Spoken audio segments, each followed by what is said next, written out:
Assalamualaikum warahmatullahi wabarakatuh. Perkenalkan, saya Diana Julientri.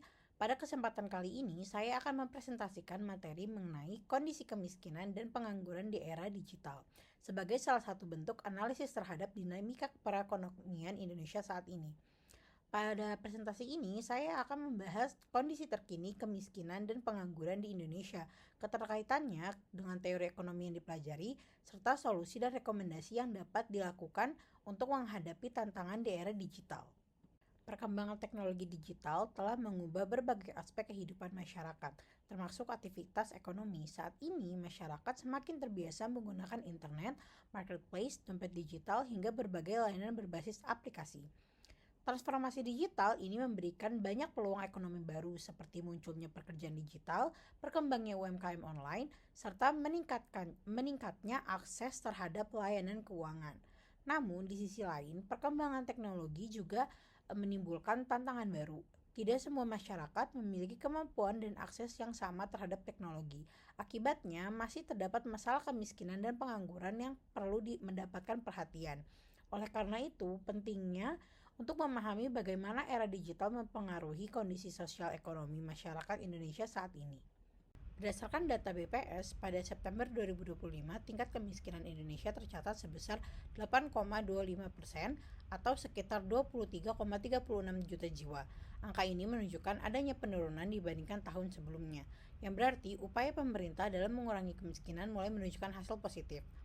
Penurunan kemiskinan dipengaruhi oleh beberapa faktor, seperti pertumbuhan ekonomi yang relatif stabil, berbagai program bantuan sosial, serta meningkatkan aktivitas UMKM yang mampu menciptakan sumber pendapatan bagi masyarakat. Meski demikian, tantangan tetap masih ada. Sebagian besar penduduk miskin masih berada di daerah pedesaan, memiliki akses pendidikan yang terbatas, serta belum sepenuhnya menikmati manfaat perkembangan teknologi digital. Selain kemiskinan, pengangguran juga menjadi indikator penting dalam melihat kondisi perekonomian suatu negara. Berdasarkan data BPS pada Februari 2026, tingkat pengangguran terbuka Indonesia berada pada angka 4,68%. Angka ini mengalami penurunan dibandingkan tahun sebelumnya. Penurunan tersebut menunjukkan bahwa kesempatan kerja di Indonesia semakin meningkat. Salah satu faktor yang mendorong peningkatan lapangan kerja adalah berkembangnya sektor ekonomi digital seperti e-commerce, industri kreatif, pemasaran digital, dan berbagai pekerjaan berbasis teknologi. Namun demikian, masih terdapat masalah berupa ketidaksesuaian antara keterampilan tenaga kerja dengan kebutuhan industri. Banyak perusahaan yang membutuhkan tenaga kerja yang menguasai teknologi digital, sementara sebagian tenaga kerja belum memiliki kemampuan tersebut. Era digital sebenarnya memberikan peluang yang sangat besar bagi pertumbuhan ekonomi Indonesia. Melalui teknologi digital, masyarakat dapat membuka usaha dengan modal relatif lebih kecil dibandingkan bisnis konvensional. Produk yang dijual juga dapat dipasarkan ke seluruh Indonesia, bahkan ke luar negeri maupun marketplace dan media sosial. Selain itu, berbagai jenis pekerjaan baru dapat seperti content creator, digital marketer, programmer, desain grafis, hingga freelancer yang dapat bekerja secara jarak jauh. Bagi UMKM, digitalisasi membantu meningkatkan produktivitas, memperluas pasar, dan mempermudah transaksi melalui sistem pembayaran digital seperti QRIS. Dengan kata lain, digitalisasi dapat menjadi salah satu solusi yang dapat mengurangi kemiskinan dan pengangguran apabila dimanfaatkan secara optimal. Meskipun menawarkan banyak peluang, era digital juga menghadirkan berbagai tantangan. Salah satunya tantangan terbesar adalah kesenjangan digital atau digital divide. Tidak semua masyarakat memiliki akses internet yang memadai, terutama di daerah terpencil. Selain itu, tingkat literasi digital masyarakat juga masih beragam. Banyak masyarakat yang belum memahami cara memanfaatkan teknologi secara produktif. Tantangan lainnya adalah otomatisasi dan penggunaan kecerdasan buatan atau AI yang mulai menggantikan beberapa pekerjaan rutin. Jika tenaga kerja tidak meningkatkan keterampilannya, maka resiko kehilangan pekerjaan akan semakin besar. Karena itu, pengembangan sumber daya manusia menjadi faktor yang sangat penting dalam menghadapi perubahan di ekonomi digital. Jika dikaitkan dengan teori ekonomi, kondisi ini dapat dijelaskan melalui teori human capital atau modal manusia. Teori ini menjelaskan bahwa pendidikan dan keterampilan merupakan investasi yang dapat meningkatkan produktivitas seseorang. Semakin tinggi kualitas sumber daya manusia, maka semakin besar peluang memperoleh pekerjaan dan dapat pendapatan yang lebih baik.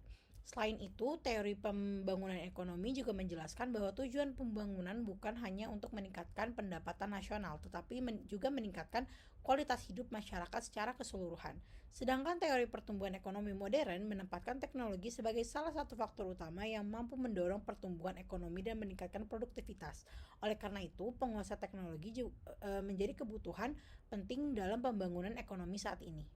Pemerintah Indonesia telah melakukan berbagai upaya untuk mengatasi kemiskinan dan pengangguran di era digital.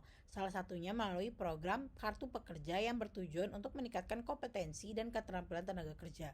Pemerintah juga mendorong digitalisasi UMKM agar pelaku usaha kecil dapat memanfaatkan teknologi untuk mengembangkan bisnisnya. Dari sistem keuangan, BI juga terus mengembangkan penggunaan QRIS dan sistem pembayaran digital untuk mendukung transaksi yang lebih mudah dan efisien. Sementara itu, OJK juga meningkatkan literasi dan inklusi keuangan agar masyarakat semakin memahami penggunaan layanan keuangan digital secara aman. Menurut saya, terdapat beberapa langkah yang perlu dilakukan agar digitalisasi benar-benar mampu mengurangi kemiskinan dan pengangguran. Pertama, meningkatkan kualitas SDM melalui pendidikan, pelatihan digital, serta sertifikasi kompetensi. Kedua, memperkuat UMKM dengan memberikan pendampingan akses pembiayaan serta pelatihan pemasaran digital. Yang ketiga, memperluas infrastruktur internet agar masyarakat di daerah terpencil memiliki kesempatan yang sama untuk memanfaatkan teknologi. Keempat, memperkuat program pelindungan sosial dan pelatih ulang reskilling bagi tenaga kerja yang terdampak pengembangan teknologi. Melalui langkah-langkah tersebut, manfaat digitalisasi dapat dirasakan oleh seluruh lapisan masyarakat.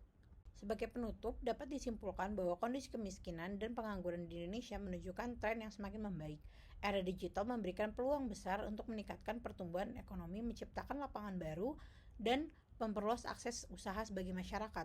Namun, berbagai tantangan seperti kesenjangan digital, rendahnya literasi teknologi, dan perubahan kebutuhan tenaga kerja tetap perlu diatasi. Oleh karena itu, peningkatan kualitas sumber daya manusia, pemerataan akses teknologi, dan dukungan terhadap UMKM menjadi kunci agar transformasi digital dapat menciptakan pembangunan ekonomi yang lebih inklusif dan berkelanjutan. Demikian presentasi yang dapat saya sampaikan mengenai kondisi kemiskinan dan pengangguran di era digital. Terima kasih atas perhatiannya. Mohon maaf apabila terdapat kekurangan dalam penyampaian materi.